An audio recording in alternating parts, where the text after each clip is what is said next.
एकनाथ शिंदेंच्या दिल्ली दौऱ्यानंतर ऑपरेशन टायगरची चर्चा, ठाकरेंच्या शिवसेनेच्या खासदारांशी शिंदेंच्या नेत्यांचा संपर्क.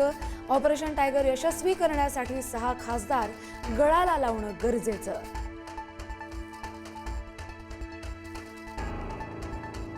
शिंदेंचं ऑपरेशन टायगर चालणार नाही. शिंदेंच्या शिवसेनेतच ऑपरेशन टायगर सुरू. त्यांची रणनीती त्यांच्यावरच उलटू शकते. संजय राऊत यांचा हल्लाबोल.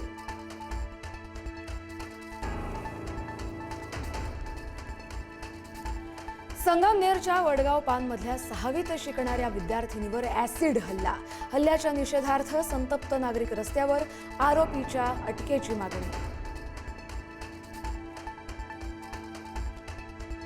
नाशिकमध्ये बलात्कार प्रकरणातील मुख्य आरोपी अटकेत. अशोक खरात उर्फ स्वयंघोषित कॅप्टनला क्राईम ब्रँचकडून अटक. आरोपीकडून नामांकित महिला आणि सेलिब्रिटींशी संबंधित व्हिडिओ जप्त.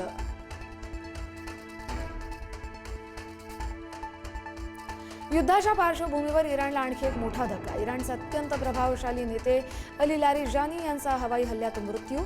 इस्रायलच्या हल्ल्यात लारिजानी ठार.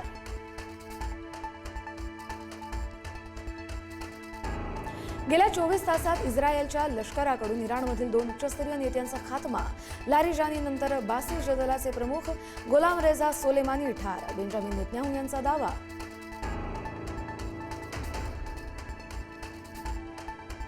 ट्रम्पना पुन्हा युरोपियन देशाचा ठेंगा.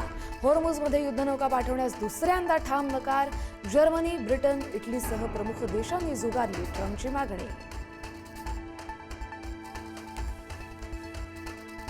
आम्हाला नाटो देशांची गरज नाही. अमेरिका सर्वात शक्तिशाली देश. युरोपियन देशांनी हॉर्मुझ समुद्रधुनीत जहाजं पाठवण्यास नकार दिल्यानंतर ट्रम्प यांचं प्रत्युत्तर.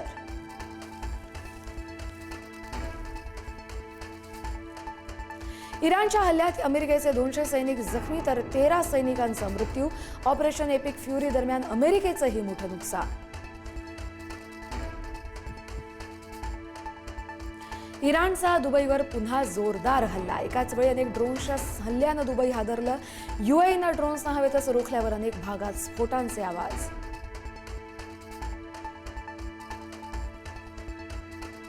गडचिरोलीत पहाटे 4 पासून सिलेंडरसाठी ग्राहकांच्या रांगा. गॅस सिलेंडरच्या तुटवड्यामुळे नागरिकांमध्ये भीतीचं वातावरण. जिल्ह्यात सिलेंडरची कमतरता नसल्याचं मात्र प्रशासनाचं मत. शिकूया AI ची क्रांती. चला करूया MSCIT.